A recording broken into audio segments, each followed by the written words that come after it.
Itu boleh. Maksud belum tentu benar apa? Coba antum kunjungi teman antum yang sudah kritis. Tanya sama dokter sebelum kunjungi. Gimana dok? Nggak ada. 2 hari lagi mati. Itu sudah kankernya sudah sampai apa 80% hatinya sudah 80% jantungnya sudah gini. Paling kalau bukan 2 minggu ya 1 minggu lagi meninggal. Baik, Anda sudah dengar itu ya? Ada masuk ke ruangan dia sakit. Apa Anda bilang? Apa yang Anda bilang?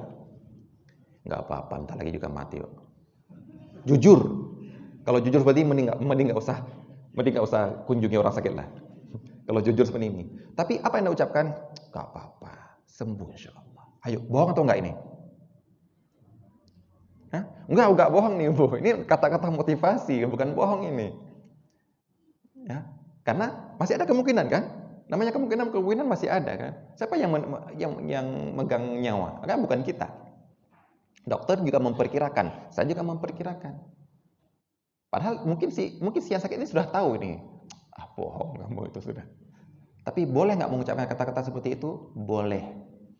Malah itu yang dicintai oleh Rasulullah Sallallahu Alaihi Wasallam. Yang nggak boleh malah tasya'um. Tasya'um itu percaya kepada mitos. Mungkin ada yang pernah belajar tauhid, ada tatayyur, percaya kepada mitos. Suara burung ini, oh baik, oh jelek. Dengar kucing hitam lewat, oh ini musibah, itu nggak boleh. Tapi kalau hanya sekedar kata-kata motivasi, walaupun yang kita ucapkan belum tentu benar, bahkan ucapan kita bertentangan dengan ucapan ahli, maka itu tetap dibolehkan. Nah ini tentang orang sakit ini. Nah itu ada doa sendiri, ada bacaan sendiri, ada hiburan sendiri. Untuk kita hubungan hablum minallah, minta kepada Allah, doakan. Alhamdulillahilladzi afani mimma ibtalaka bihi wa faddalani ala katsirin mimman khalaqa tafdila. Tapi jangan didengar oleh dia karena menyakiti hati dia.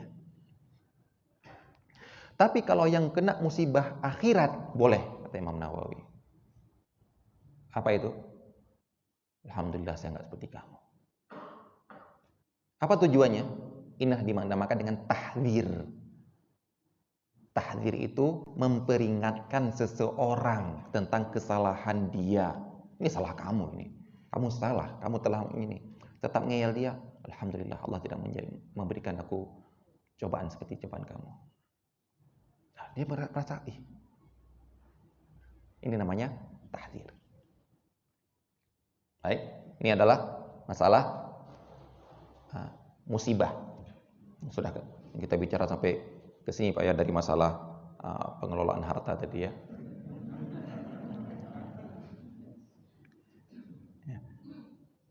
Jadi tentang kesombongan dari kita berangkat dari masalah kesombongan tadi ya. Kita nggak boleh menyombongkan diri dengan harta kita. Walaupun kita boleh menggunakan harta kita sesuka kita, membeli sesuatu yang lebih bagus daripada orang lain.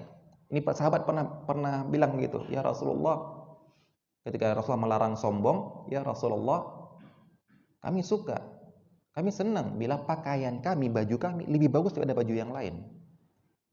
Bila sendal kami lebih bagus daripada sendal yang lain. Apakah itu sombong ya Rasulullah? Mereka takut itu nanti jatuh jadi sombong. Oh, bukan itu sombong. Itu keindahan. Silahkan pakai keindahan punya kamu. Kamu punya uang banyak, pakai yang lebih bagus daripada orang-orang yang lain. Boleh-boleh saja. Ya. Yang sombong itu adalah apabila kalian menolak kebenaran yang disampaikan kepada kalian ataupun meremehkan orang-orang yang lebih rendah daripada kalian. Jadi kalau mau punya mobil, saya keluarga cuma berlima. Cherry cukup kan? Mobil carry cukup kan? Mobil carry itu kan mobil yang kalau lomba nggak pernah menang dia, Pak ya. Carry terus gitu. Ya. Carry cukup kan? Tapi ngapain beli Avanza? Loh, Avanza cukup kan? Ngapain beli Expander? Ngapain beli Fortuner? Ngapain beli Innova? Ngapain beli Alphard? Rolls Royce? Cukup nih sebenarnya, tapi Boleh, pertanyaannya, boleh nggak? Boleh. Pakaian yang baju pengennya kain putih. Kain putih itu sudah ada. Ini harganya berapa? 35.000 per meter ada. Sampai 300-400 ribu ada. Nek jaluk ape, ojo jaluk murah. Nek jaluk murah, ojo jaluk ape.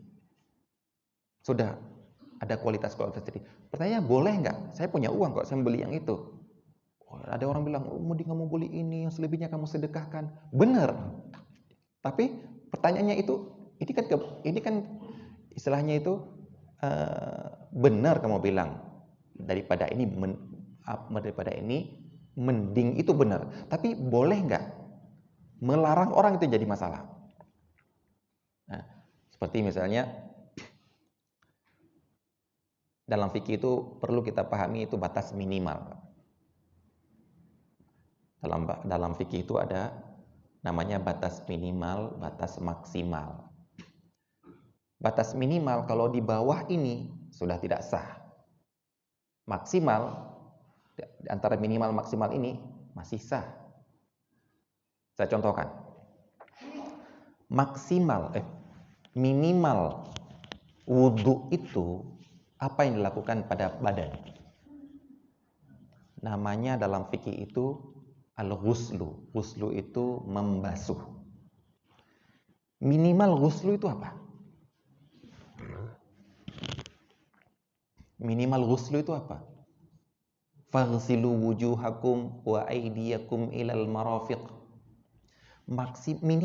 Minimal ghuslu itu adalah, kata ulama, mengalirkan air di anggota badan. Hanya mengalirkan sudah cukup. Ada mengalirkan dengan yang banyak, ya lebih dari cukup. Nah sekarang ada orang, na'udzubillah min dzalik, Allah apakah gara-gara dia nggak bisa fikih, memposting di Facebook, di YouTube cara berwudu dalam pesawat katanya. Cara berwudu di Masjid Nabawi tanpa harus keluar dari masjid. Pakai apa, Pak? Sprayer. Ada yang sprayernya ke tangan. Mas, itu bukan wudu. Itu bukan ghuslu itu mashu dalam bahasa Arab. Ngusap. Nggak sah wudu Anda. Ngajarin Masya Allah. Jadi sprayer yang isinya cuma 250 ml, setelah satu kali wudu masih sisa banyak lah. Kira-kira itu apa yang dibasuh? Ini saya tidak berkumur-kumur karena kumur-kumur itu cuma sunnah. Selesai. Ya Allah, waktu itu saya di Facebook tuh mau saya komentari tapi nggak ada kolom komentar. Ya nggak ada kolom komentar waktu itu kan. Tapi ya sudahlah, sudah tersebar. Cara berwudu di pesawat biar nggak usah ke toilet. Ada yang ngajarin pakai sprayer, ada yang ngajarin pakai waslap. Jadi dibasahkan kain, kemudian kain diginikan. Mas, itu bukan ghuslu, itu mashu. Mashu itu apa? Mengusapkan anggota yang basah ke anggota badan kita. Seperti membasuh kepala apa? Perlu air, perlu mengguyur air, tidak.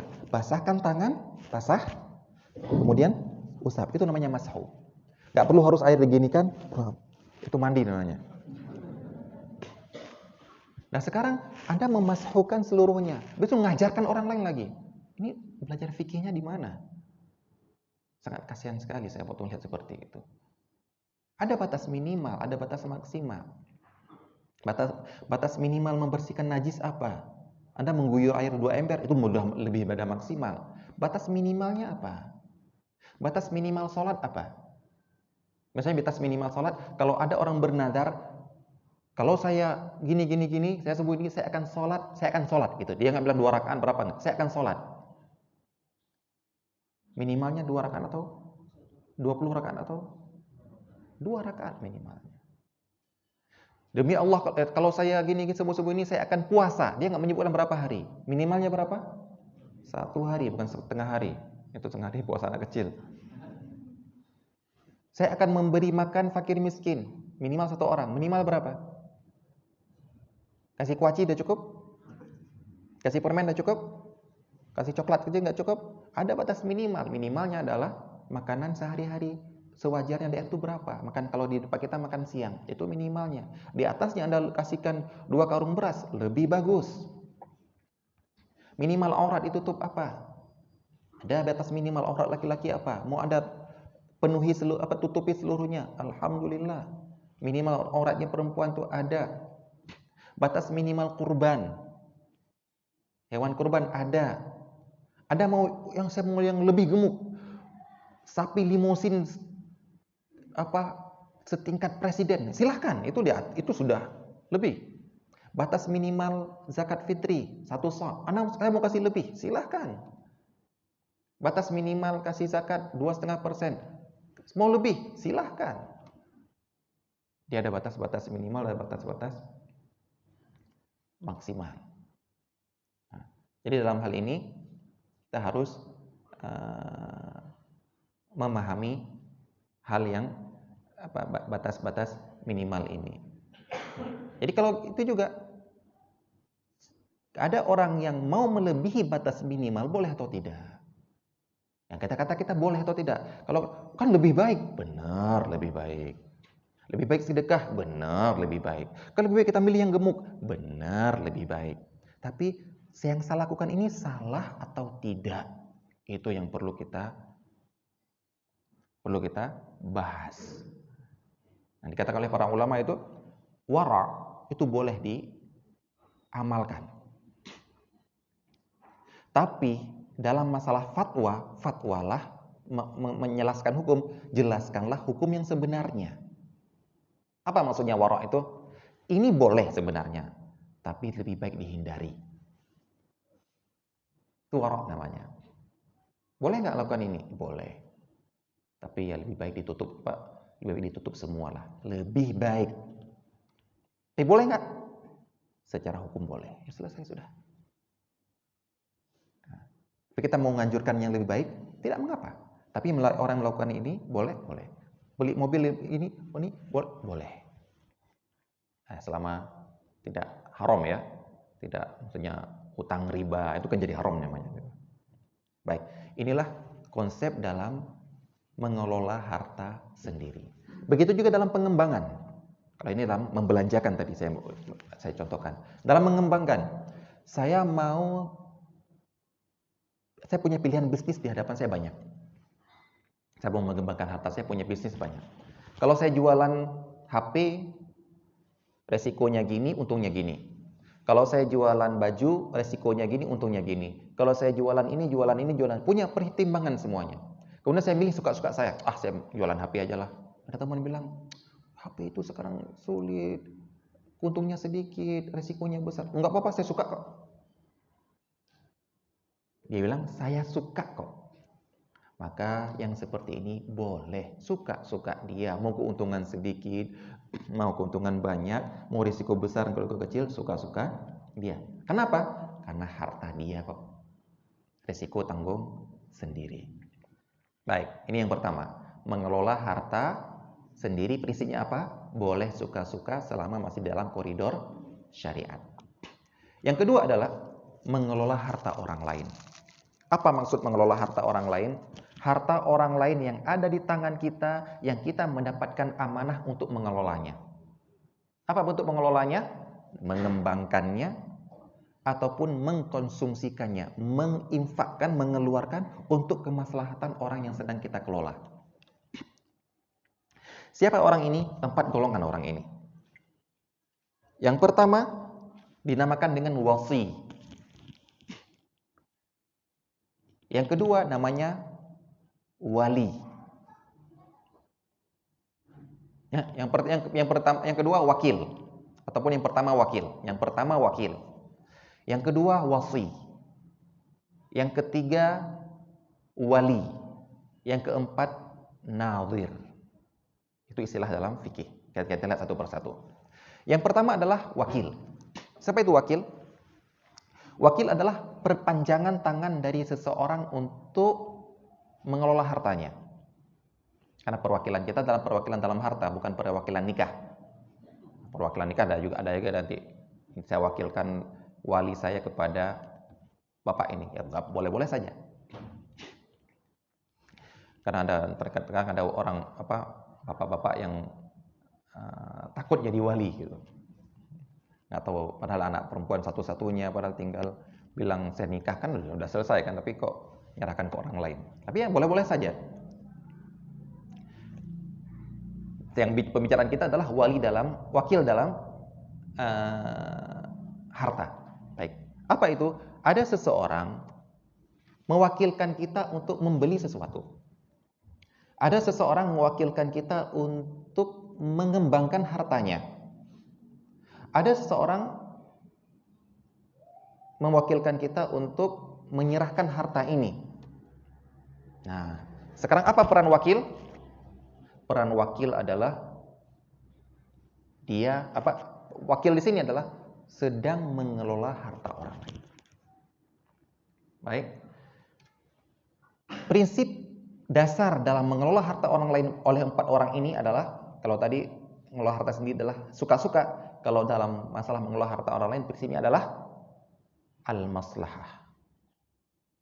Bukan suka-suka. Al-aslah fal-aslah.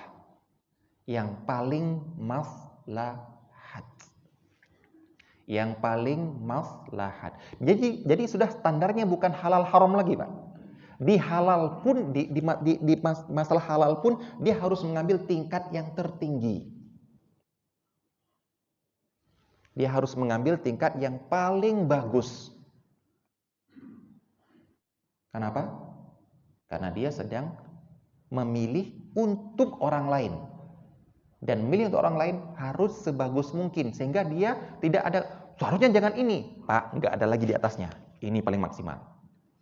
Jadi kalau dia menginginkan, saya ingin yang lebih nggak ada lagi, Pak. Cuma ini maksimalnya. Kalau pilihan saya, terkadang saya pilih di bawah lah. Nggak apa-apa, uangnya dihemat. Itu kan pilihan saya. Pilihan dia, kenapa saya harus milih yang terbaik? Ataupun yang paling maslahat, bukan terbaik, paling maslahat. Sesi maslahat itu bisa banyak, bisa yang terbaik, yang termurah, yang ter. Baik, ini adalah prinsip wakil. Makanya dikatakan oleh para ulama, seseorang yang menjualkan punya orang lain tidak boleh muhabah. Muhabah itu kalau kita sekarang ini diistilahkan dengan nepotisme lah. Nggak enak. Yang nggak enakan lah kita. Yang nggak enak lah yang beli orang ini saya murahkan. Nggak boleh. Kalau barang punya Anda sendiri, toko Anda sendiri, Anda murahkan, terserah. Tapi kalau ini toko orang lain Anda jalankan, Anda harus menjual semaksimal mungkin. Kecuali diizinkan. Kalau sudah diizinkan, perkaranya sudah selesai. Ini harganya memang 20.000. Gara-gara nggak enak dia yang beli, saya turunkan jadi 15.000. Kalau punya Anda sendiri silakan. Punya orang lain nggak boleh. Karena kalau dia nggak ridho, Anda harus nombok. Ini prinsip wakil. Makanya berat, jadi wakil itu berat. Karena kita sedang ngurus orang lain, keinginan orang lain. Kalau Anda bisa, silahkan. Kalau nggak bisa, nggak boleh. Karena ini amanah. Melanggar amanah, ya khianat. Mending nggak usah memikul amanah. Kalau bisa, silahkan. Baik, ini contoh wakil. Kemudian, apapun yang didapatkan oleh wakil itu bukan punya dia. Itu punya orang yang mewakilkan. Karena namanya wakil, perpanjangan tangan saja dia. Kerugian bukan dia yang tanggung. Keuntungan bukan dia yang dapat. Semuanya milik orang yang mewakilkan. Contoh, ada yang bertanya kepada saya, Ustadz, ada teman nitip beli baju. Ternyata baju itu beli 2 dapat 1. Dapat 1 hadiahnya. Nah, saya beli 1 untuk dia, saya beli 1 untuk saya. Yang 1 wakil untuk membelikan, yang 1 untuk saya. Dapat hadiah 1 baju. Terus baju itu saya ambil untuk saya, Ustaz. Boleh nggak, Ustaz? Nggak boleh. Kenapa nggak boleh? Ya, pertanyaan kenapa nggak boleh? Jawabannya gampang. Kita kembalikan ke prinsip wakalah, prinsip perwakilan. Karena baju yang satu ini, yang apa? Yang hadiah ini hasil perpaduan dari dua baju. Baju yang pertama milik si orang itu, baju yang kedua milik Anda. Berarti baju yang ketiga milik berdua. Terus gampang, tinggal telepon teman antum, boleh nggak saya yang baju ketiga ini saya ambil? Itu aja udah. Ternyata dia nggak berani nanya ke situ, beraninya tanya ke Ustadz. Kenapa nggak berani nanya ke situ? Kalau saya telepon nggak boleh, Ustadz. Ya itu dia. Prinsip maling yang seperti itu. Nggak berani nanya ke orangnya, nanya ke Ustadz. Padahal ini bukan masalah apa istilahnya itu halal haram syariah, ini masalah ridho atau tidaknya orangnya. Contoh lain, Anda pegawai pengadaan barang kantor. Berarti Anda datang ke toko ATK itu sebagai wakilnya kantor, bukan Anda itu. Anda bukan bukan retail Anda. Tapi Anda wakilnya kantor untuk membeli. Ustaz, setelah saya beli, Ustaz, gara-gara belinya di atas jumlah ini dapat diskon. Ataupun dapat hadiah. Magic Jar. Pertanyaannya, punya siapakah Magic Jar itu? Diskon itu apa istilahnya? Diskon itu berarti diskon uang lebih kan? Uang lebih. Dikasih segini, ada yang lebih. Perkiraan kantor namanya bikin proposal, bikin pendanaan anggaran dari awal, pasti perkiraan kan?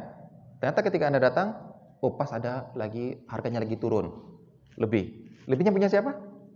Punya kantor. Ngomongnya enak ya, tapi kalau sudah pegang gimana gitu ya. Punya kantor gitu ya, enak nggak enak gitu. Benarnya punya kantor semua. Anda harus kembalikan ke kantor. Nah, kalau kantornya kantor swasta, punya pribadi, bilang ke bosnya, bos ini ada lebih nih, boleh nggak untuk saya? Nggak apa-apa. Diizinkan oleh yang punya perusahaan ya. Ambil aja. Tapi kalau kantor pemerintahan, nggak ada yang punya. Kepala dinas membolehkan. Uang itu bukan uang kepala dinas. Kantor ini bukan punya dia itu pegawai rakyat itu. Udah tanya ke rakyat seluruh Indonesia nggak boleh nggak?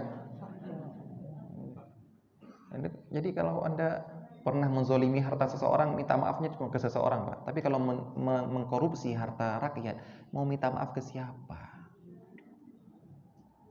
Udah kan mereka sudah memaafkan, yang ini enggak.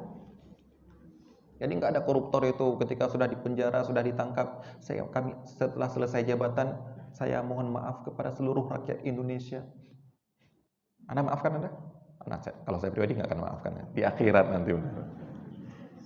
Enak aja, sudah tilap uang rakyat, tinggal minta maaf. Kembalikan dulu.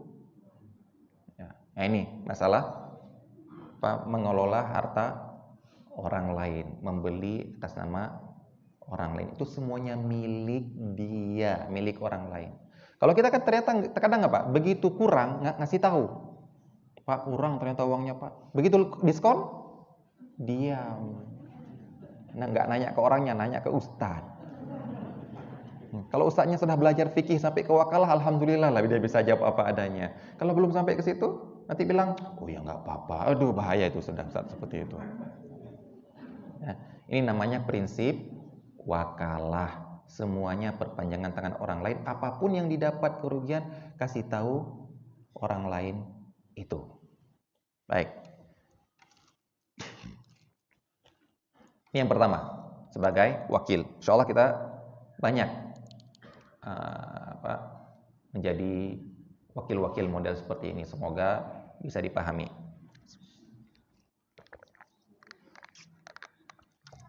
Makanya panitia kurban itu wakil ya.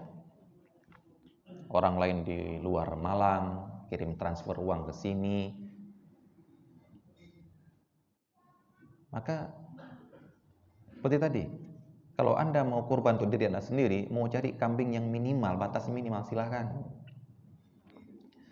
Tapi kalau Anda sedang jadi wakil orang lain, ditransfer uangnya 2,5 juta untuk kambing, udah Anda datang, ada 5 orang belantik. Ini 2,5 juta segini, 2,5 juta agak besar, 2,5 juta kecil. Pilih yang mana, Pak? Kalau kurban punya orang lain, Anda harus pilih yang terbaik. Kalau ada Pak sendiri, malas saya cari-cari, udah yang ini aja lah. Ataupun saya beli dari dia yang segini, karena dia ini teman saya. Walaupun saya tahu di orang pedagang itu dengan 2,5 juta lebih gemuk. Tapi saya mau beli ini aja lah, karena untuk biar teman saya perdagangannya laku. Boleh nggak? Boleh, uang saya. Tapi kalau uang orang lain, Pak, nggak boleh. Inilah beratnya jadi wakil. Tapi kalau Anda jadi wakil, membantu orang lain bagus, tapi punya tanggung jawab yang besar. Ini baru wakil per orang ya, belum nanti yang wali.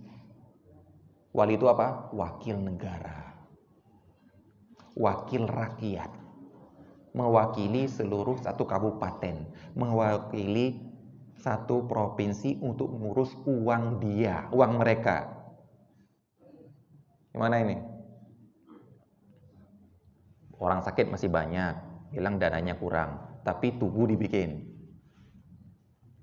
Tugu yang nggak ada apa-apa, yang punya bangunan tok, jalan, pembangunannya bagus, patung-patung dibikin. Orang sakit, itu kira-kira pertanggung jawabannya depan Allah gimana? Alasannya, anggaran tuh ini ada, anggaran tuh itu nggak ada. Ini uang penuh, uang rakyat. Ngapain anggarkan ke situ, ini nggak dianggarkan? Ya, ini baru satu orang loh, wakil satu orang kita ini. Sudah seperti ini sulitnya kita harus megang amanah. Apalagi ya wakil di sana. Caranya sebenarnya gampang, minta izin. Pak, ada kambing ini, ada kambing itu, saya pilih yang ini, boleh nggak? Ya nggak apa-apa, selesai sudah kalau diizinkan. Ya. Makanya para ulama mengatakan dalam bab perwakilan, dilarang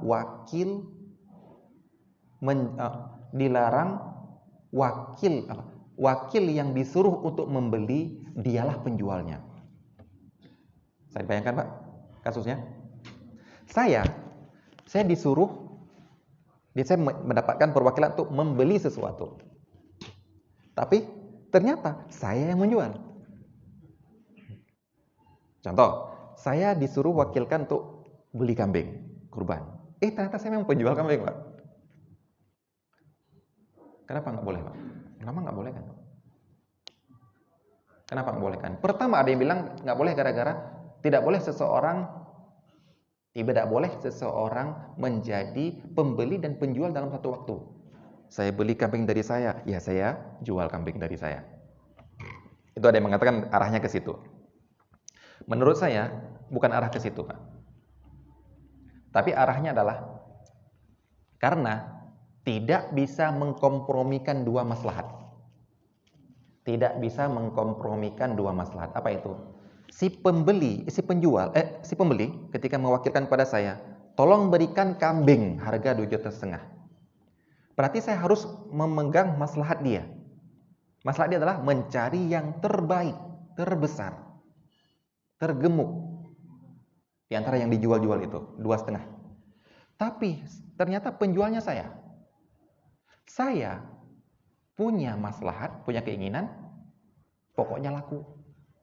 Ini nggak bisa dikompromikan, Pak.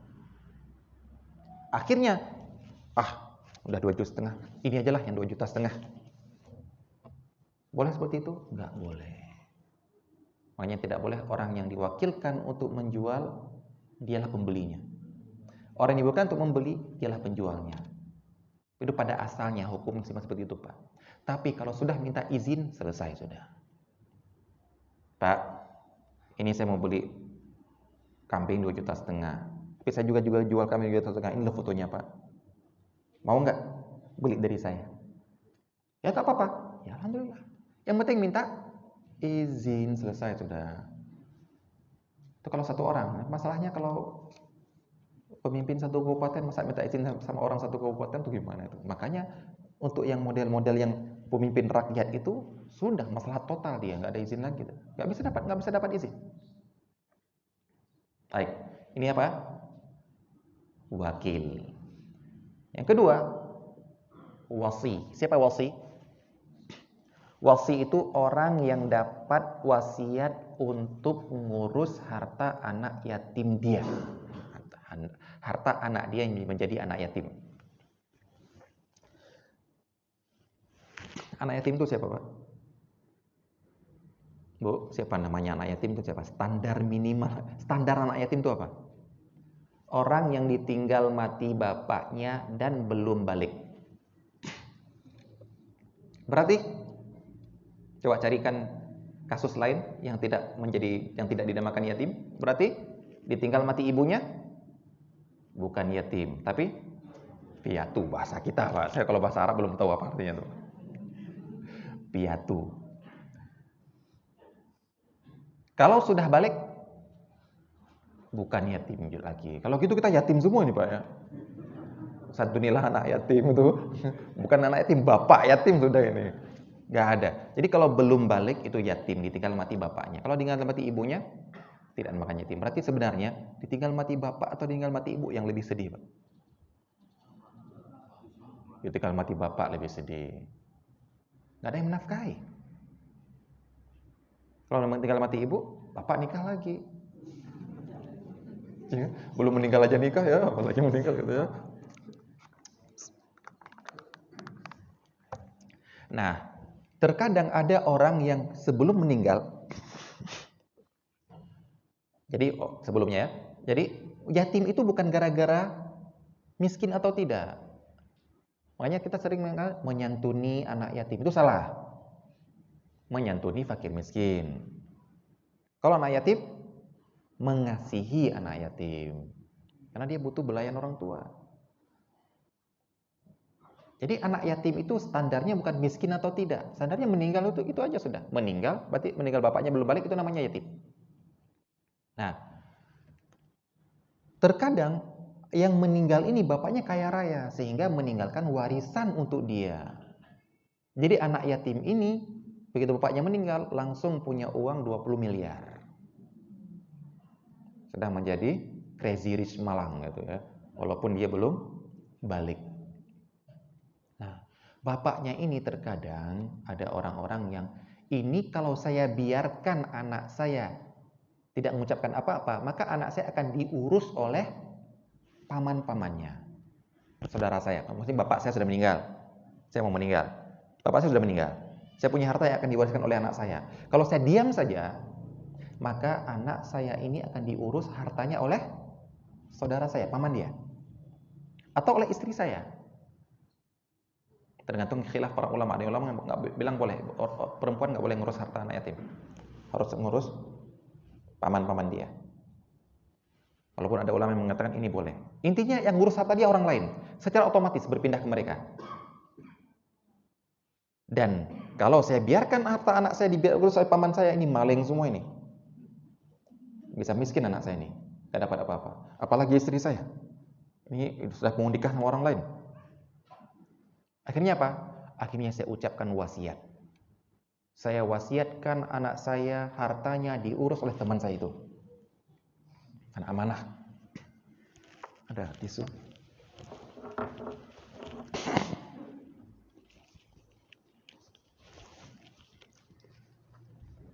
Maka jadilah dia itu wasi.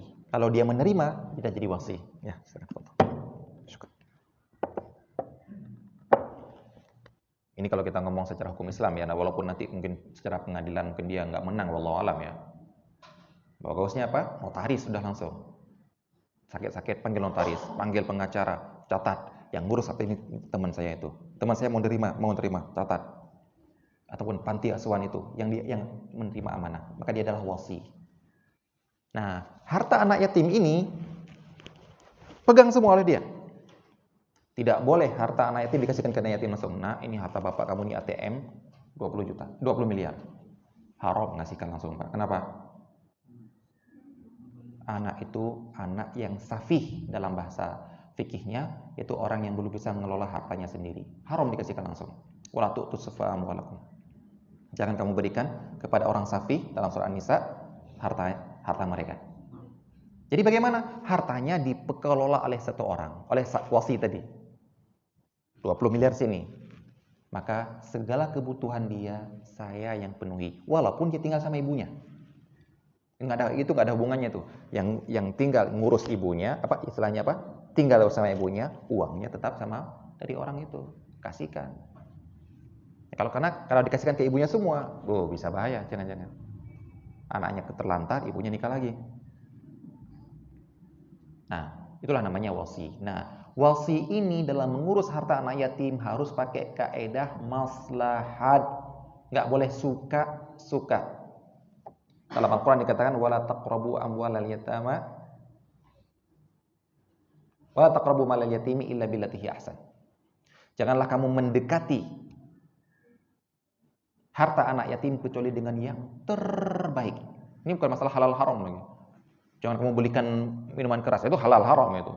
Belikan sesuatu pun harus beli yang terbaik. Nah, apa yang terbaik menurut kepada anak yatim? Bukan terbaik yang termahal yang dipakai, tapi yang terbaik adalah yang tersisa harta dia kalau dia nanti udah besar. Itu yang terbaik bagi anak yatim. Harta ini sebenarnya punya kamu kelola sendiri. Tapi karena gara kamu belum balik, belum boleh dikasihkan, saya kelola dulu untuk kamu, maslahat kamu dulu sekarang. Begitu kamu besar, harta ini akan saya serahkan kepada kamu.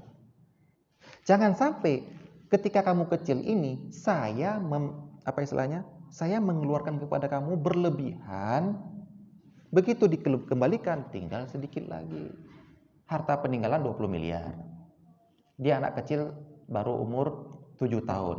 Tinggal 5 tahun lagi lah, kita katakan baliknya 12 tahun. Tinggal 15 tahun. Masa dalam 5 tahun habis uang 15 miliar? Wajar nggak itu? Jadi dikatakan, dalam memilih makanan kepada dia, milihlah yang terbaik. Maksudnya yang terbaik apa? Yang cukup gizinya, tapi juga nggak mahal. Dalam memberikan pakaian pada dia, pilih yang terbaik. Bukan terbaik maksudnya yang termahal, enggak. Yang cukup bagi dia, tapi juga nggak mahal. Karena uang dia harus dikembalikan nanti. Terbaik adalah dalam pengembalian. Bahkan dikatakan oleh para ulama, tidak boleh mensedekahkan harta anak yatim. Kenapa nggak boleh mensedekahkan anak yatim, Pak? Sedekah itu tujuannya untuk apa, Pak? Ampunan dosa. Nah, sedekah untuk biar mengikis dosa kita. Anak yatim belum ada dosa. Anak yatim belum balik belum dosa. Ngapain sedekah untuk anak yatim? Nggak boleh. Kalau zakat wajib. Jadi hati-hati mengurus harta anak yatim. Jangan sampai kalau kita harta kita banyak keluarga, dek, ayo anak-anak ayo kita makan sekali ini. Sekali lah kalau ke restoran itu. Kenapa restoran itu? Restoran itu enak walaupun mahal. Jadi kalau makan di warung Padang itu masuk paling keluar 160.000 berlima. Kalau situ bisa 1.700.000 berlima. Uang saya silahkan nggak apa-apa. Asal jangan apa? Berlebihan. Israf maksudnya sudah pesan nggak habis. Itu berlebihan. Tapi kalau habis, alhamdulillah habis semuanya, bayarnya 1,5 juta, silakan uang saya kok. Tapi anak yatim ini, saya ngurus anak yatim ini. Nah, ayo kita sekali-sekali makan di restoran ini. Pakai uang kamu, yang 20 miliar itu. Ya. Benar-benar, saya makan dengan uang sendiri, dia makan pakai uang dia sendiri. Saya nggak makan harta anak yatim, nggak makan. Tapi malam ini dia makan habisnya 600.000 untuk sekali makan malam. Padahal biasanya cuma 15.000 cukup. Boleh? Nggak boleh. Kenapa? Memberi makan anak yatim model seperti ini bukan billatihi ahsan. Haram. Dalam pengelolaannya itu haram, tidak boleh seperti itu. Baik, di antara mengelola harta anak yatim adalah mengembangkannya. Seperti tadi juga harta saya. Saya punya pilihan bisnis ini gini, bisnis ini gini. Keuntungan, kerugian, resiko, keuntungan, resiko. Untuk saya, harta saya, terserah saya kan tadi kan. Harta anak yatim nggak boleh terserah saya. Pilih yang terbaik. Apa yang terbaik dalam bisnis? Resiko paling kecil, untung paling besar. Nah, harta kamu kan saya kelola untuk ini biar dikembangkan. Bisnis ini aja nak. Saya lebih suka ini kok. Nggak boleh kata-kata saya lebih suka ini. Tapi mengurus harta anak yatim berat. Ini namanya kafilul yatim yang ini. Kalau kita kan kafilul yatim kan menyumbang anak yatim kan? Dikirakan kafilul yatim menyumbang anak yatim kan? Menyumbang itu fakir miskin Pak, bukan anak yatim. Oh saya mau jadi kafilul yatim. Tapi kalau ada kafilul yatim sekalian dia miskin dan ada dia yatim dan sekalian miskin, oh, itu dapat pahala double malah. Tapi kafilul yatim yang kata Rasulullah SAW benar-benar akan bersama Rasulullah, yang model gini. Anak yatim punya harta, nggak ada yang ngurus, saya ngurus sebagai perpanjangan tangan bapaknya. Baik, ini ya. Kalau kafil wasi ini ya. Nah, kalau dia tidak mengucapkan tadi, si yang meninggal ini, nggak mengucapkan mati dah. Siapa menjadi ngurus harta dia, Pak? Wali. Berpindah walinya. Bisa jadi bahkan ada ulama yang mengatakan boleh ke ibunya dia. Istri saya yang meninggal. Saya meninggal, istri saya menjadi ngurus harta dia. Nah, oleh karena itu ibu-ibu, jangan ibu-ibu kira ayat yang mengatakan alladzina ya'kuluna amwalal yatama dzulman innama ya'kuluna fi butuhim nara. Orang-orang yang memakan harta anak yatim secara zalim maka dia seperti memakan api neraka. Jangan dikira makan harta anak yatim makan harta panti asuhan. Saya alhamdulillah nggak pernah makan harta anak yatim, nggak pernah menghabiskan harta anak yatim karena saya nggak pernah mengurus panti asuhan. Bukan, anak yatim bukan hanya yang di panti asuhan. Ibu-ibu, suami ibu meninggal dunia, anak ibu masih belum balik, itulah anak yatim. Berarti harta suami ibu meninggalkan warisan, ada bagian dia, tapi ibu nggak nyerahkan, ibu lahap semuanya, nggak pernah ngitung-ngitung. Padahal suami ibu meninggal punya harta 200 juta, ada untuk anak ibu yang masih yatim ini, ada bagian dia mungkin 30 juta. Rumah ini punya Anda cuma 1/8, 12,5%. Punya dia mungkin sampai 60%. Punya anak yatim yang nggak ada itu. Tapi Anda kuasai semuanya, Anda telah pemakan harta anak yatim. Jadi terkadang anak yatim itulah anak kita sendiri. Tapi anak yatim. Harta dia, kemudian saya pakai uang warisan suami, itu saya pegang semuanya. Gak ada yang saya kelola untuk dia. Semuanya saya terserah saya belanja. Maka Anda telah memakan harta anak yatim. Hati-hati. Begitu juga kita. Yang masih punya adik yang belum balik. Bapak kita meninggal dunia. Kemudian kitalah yang ngurus warisan dia untuk bagian dia. Ini harta anak yatim ini. Hati-hati. Anda salah kelola, Anda telah pemakan harta anak yatim, makan api neraka. Jangan kira anak yatim itu cuma di panti asuhan. Makanya ana wa kafilul yatim kahata ini kata Rasulullah. Saya dengan orang yang ngurus anak yatim, kafir itu mengurusi anak yatim. Kalau dia punya harta, ngurusin harta dia. Seperti ini, berat Pak. Beratnya bagaimana? Karena saya nggak boleh ngapa-ngapain pada harta dia. Tapi saya mau mengurus untuk kemaslahatan dia, bukan untuk kemaslahatan saya, Pak. Berat, tapi pahalanya bersama Rasulullah seperti ini di dalam surga. Siap? Ya harus siap. Karena anak yatim ini kalau bapaknya nggak pernah mengucapkan apapun, tetap harus ada yang ngurus. Kalau nggak ngurus, dosa semuanya. Habiskan hanya untuk penghabisan anggaran.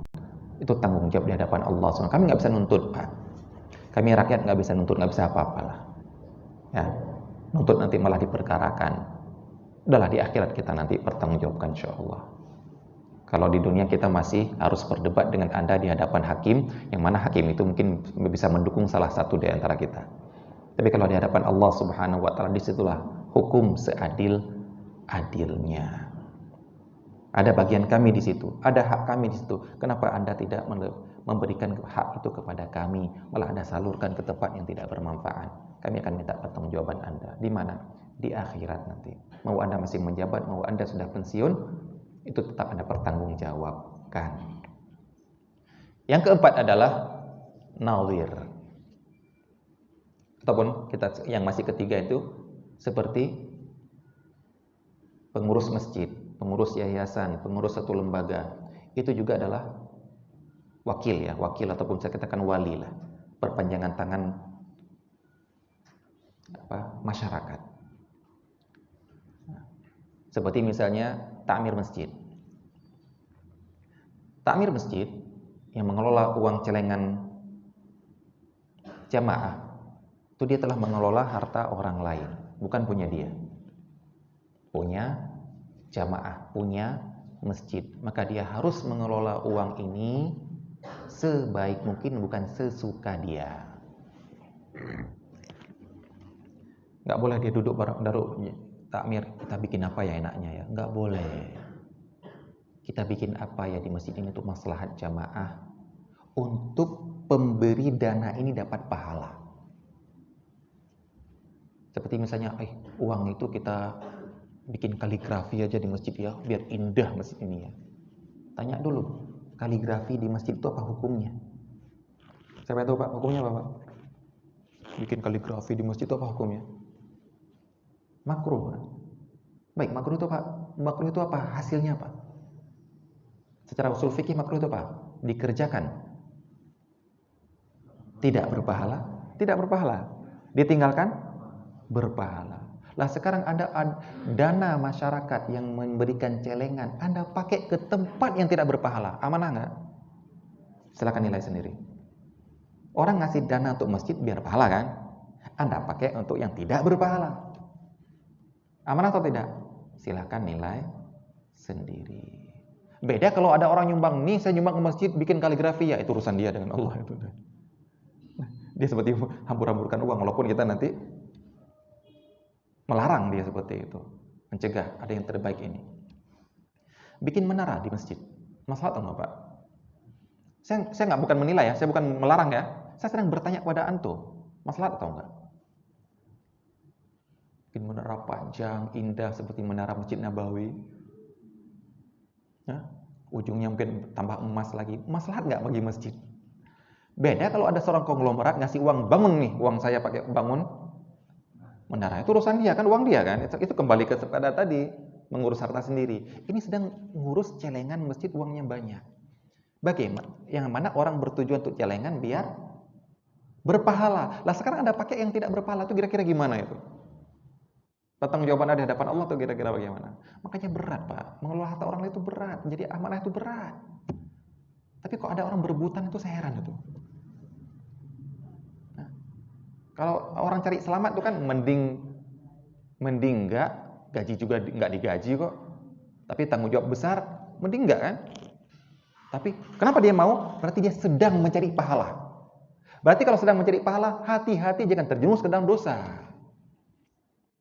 Anda yang mengurus ini, Masya Allah, bisa masjid ini bisa berlangsung, kajian, sholat jamaah, bisa jamaahnya enak, fasilitas terpenuhi, pahala Anda itu, Masya Allah Pak. Maka jangan merusak pahala ini dengan pengkhianatan dalam pengelolaan harta ke yang lain. Umumkan dana untuk apa yang sudah dilakukan, ini itu semuanya. Kalau mau bikin proyek baru, umumkan ada yang mau nggak ini. Kalau memang proyek itu kira-kira nggak terlalu maslahat. Nah ini, perhatikan ini orang-orang yang menjadi pengurus sekolah misalnya juga, ngurus sekolah. Sekolah yang urus itu uang sekolah, bukan uang Anda. Nah, guru-guru memilih buku pelajaran untuk anak sekolah. Itu Anda sedang memilih bukan untuk maslahat Anda loh, untuk maslahat anak. Makanya kalau ada 2 penerbit, 3 penerbit datang, yang mana Anda pilih? Ada yang memilih gara-gara dia berani ngasih Supra, NMAX sekarang, ngasih NMAX. Pak, kalau mau beli buku kita sejumlah 600 eksemplar, bisa dapat NMAX Pak. Ada yang itu nggak ngasih apa-apa, ada yang itu ngasihnya ngasihnya cuma HP. Anda pilih yang mana Pak? Milihlah yang maslahat. Maslahat bagi murid apa? Yang termurah dan sudah standar. Buku ini dengan buku itu standar sama. Tapi ini lebih mahal gara-gara dikasih NMAX. Itu murah saja. Sekarang milih yang mana, Pak? Hati-hati, karena Anda sedang memilih untuk orang lain, bukan untuk Anda sendiri. Teman saya ketika jadi sales penerbit buku, sales sebuah penerbit, karena dia tampilannya jenggotan, yang pertama ditanya dalam interview apa? Mau ngasih-ngasih nggak? Mau ngasih-ngasih ke sekolah nggak? Mau nawarkan hadiah ke sekolah nggak? Itu yang pertama ditanya. Kenapa? Yang bertanya tahu itu haram sebenarnya ya. Ini orang jenggotan nih, nggak mau yang haram-haram ini. Apa jawaban teman saya? Nggak mau. Saya akan menawarkan apa adanya di buku itu. Keutamaan buku, apa bagusnya buku ini, standar bagusnya buku itu. Tapi kalau Bapak kalau beli buku kami dapat hadiah ini. Makanya orang berebutan jadi kepala sekolah pun gara-gara itu. Ke situnya. Kalau gajinya kan cuma berapa gajinya itu? Datang dari salah satu bank. Pak, kalau rekening anak-anak, kalau rekening seluruh siswa kalau transfer seluruh siswa ke kami, Bapak dapat fee sekian. Mungkin itu yang dicari kan? Nggak boleh.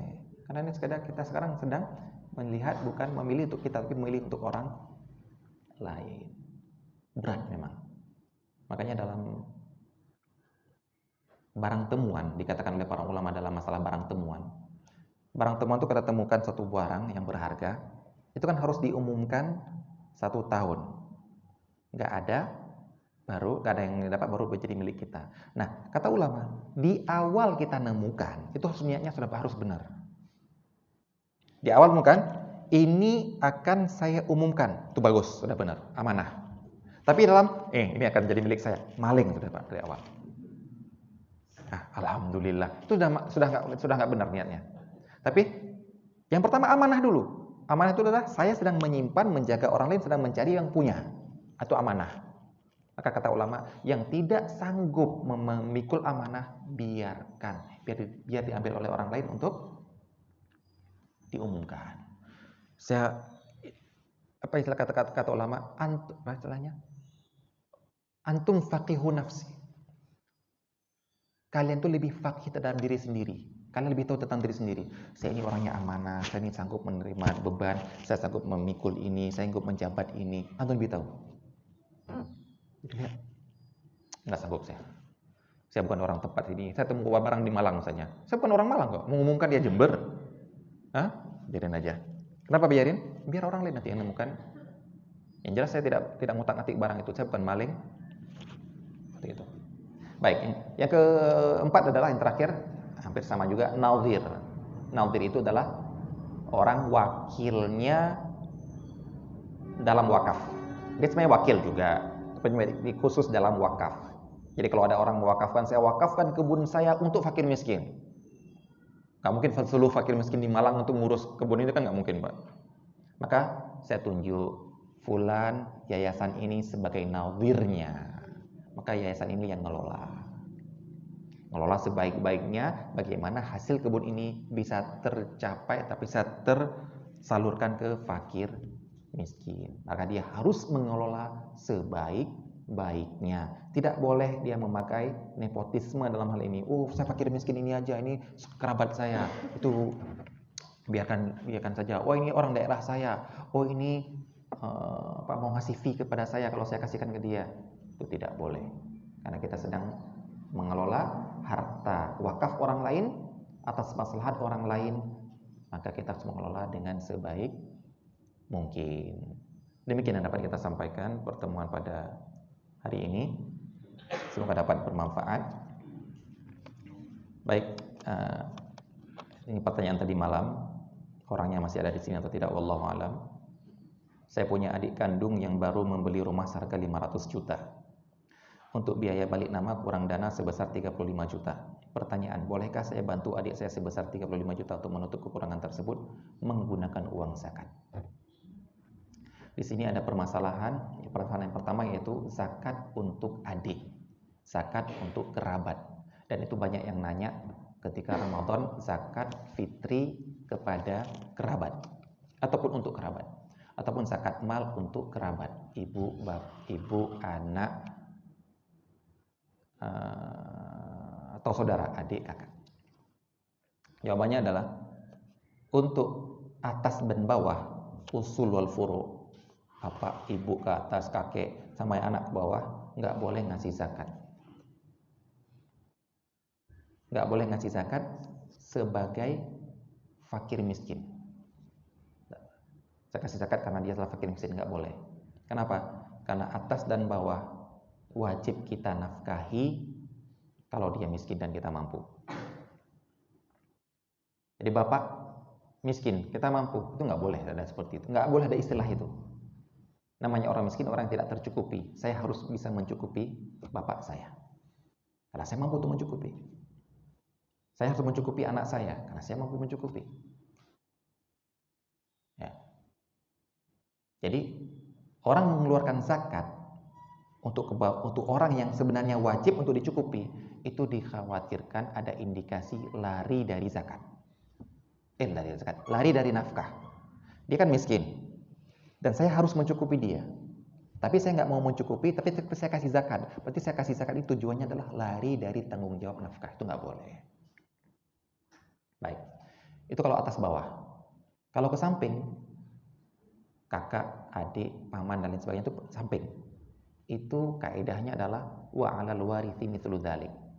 Itu harus Anda pahami kaedah dalam nafkah, dan kaedah dalam nafkah harus pahami waris. Itu rentetannya seperti itu, Pak.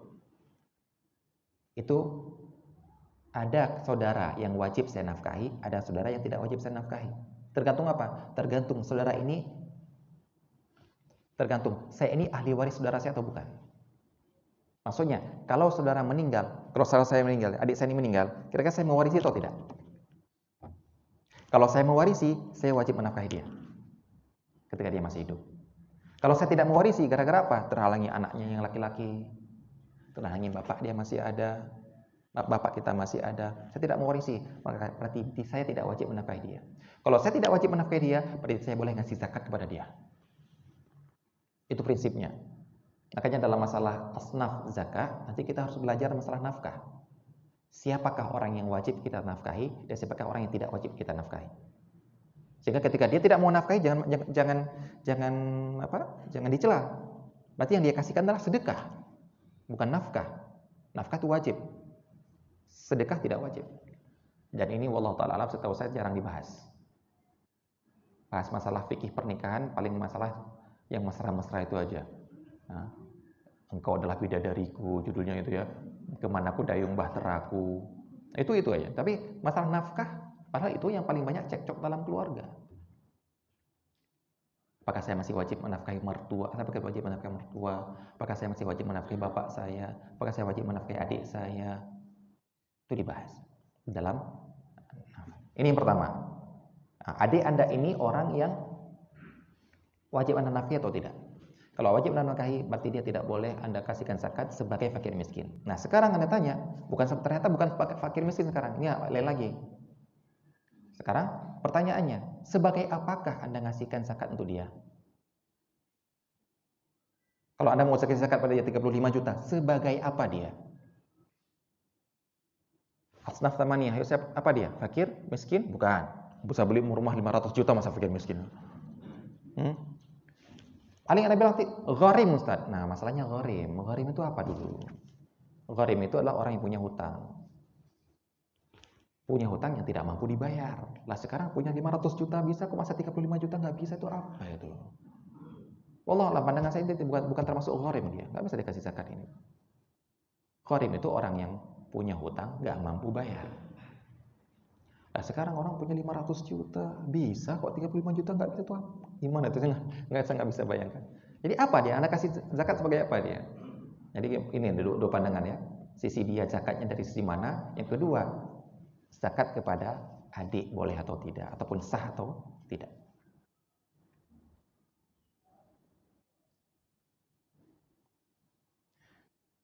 Bekerja di tempat yang melalaikan dari akhirat, apakah gajinya haram? Itu terlalu umum pertanyaannya, melalaikan dari akhirat. Karena kita rekreasi juga kayak melalaikan, Pak ya. Tapi kan mubah kan? Kita bermain-main dengan istri juga kan? Melalaikan, tapi kan mubah. Sahabat kan pernah merasa kayak jadi orang munafik gitu. Di depan Rasulullah kayaknya lu mau mati gitu ya. Depan Rasulullah kayaknya akhirat sudah di depan mata, takut akhirat. Begitu pulang ke rumah, main-main lagi sama anak istri. Kayaknya munafik ini kayaknya. Abu Bakar seorang sahabat, nangis-nangis mau ketemu Rasulullah, ketemu Abu Bakar. Kenapa nangis? Kayaknya saya jadi munafik Abu Bakar. Kenapa? Karena di depan Rasulullah kalau kita dengar ceramahnya kayaknya nangis, kayak akhirat. Begitu sampai ke rumah kayak main-main lagi sama istri dan anak. Oh, kamu gitu ya? Ya, saya juga gitu Nangis bareng-bareng ketemu Rasulullah. Itu sahabat, Pak. Sampai ke Rasulullah, nggak apa-apa seperti itu, saatan-saatan, ada waktunya, ada waktu untuk rafmu, ada waktu untuk keluar kamu, selama yang mubah ya, semua yang mubah. Kata Rasulullah SAW, kalau kalian seluruh kehidupan kalian seperti ketika di hadapanku, pulang pun masih takut akhirat, gini-gini nggak mau makan, takut mati itu, maka malaikat akan turun salaman sama kalian. Ini bukan manusia lagi ini. Jadi wajar. Nah, oke ini ya. Kemudian dalam kurung baru ditanya, bekerja di tempat yang berhubungan dengan musik. Ya ini baru, ini haram, ini bukan hanya melalaikan. Ini haram. Nah, penjual musik, ya, banyak alat musik, ini haram. Jadi dilihat dari pekerjaannya haram atau tidak. Gaji yang didapat gara-gara perbuat pekerjaan haram atau tidak. Masalah melalaikan, kita ke kantor juga kayaknya melalaikan terus, Pak. Ya maksudnya obsesinya kan dunia kan, kita memang keluar mau cari dunia kan, ke pasar dua dagang kan memang mau cari untung, Pak ya. Walaupun masjid yang beli takmir masjid tetap cari untung ya. Boleh kan? Boleh kan? Takmir cari semen untuk bangun masjid. Aduh masjid ya, aduh harga semen 54.000, udahlah nggak apa-apa 45 lah gitu. Ini di pasar ini pasar Pak. Pasar kita boleh cari untung boleh, obsesi dunia boleh. Ya, jadi diperinci, jangan melalaikan dari zikir, melalaikan dari akhirat. Apakah kajiannya haram itu terlalu global. Begitu diperinci ternyata jualan alat musik misalnya ataupun bermusiknya itu yang diharamkan. Demikian apa kita sampaikan, semoga dapat manfaat, bisa kita lanjutkan pada pertemuan yang akan datang. Wassalamualaikum warahmatullahi wabarakatuh.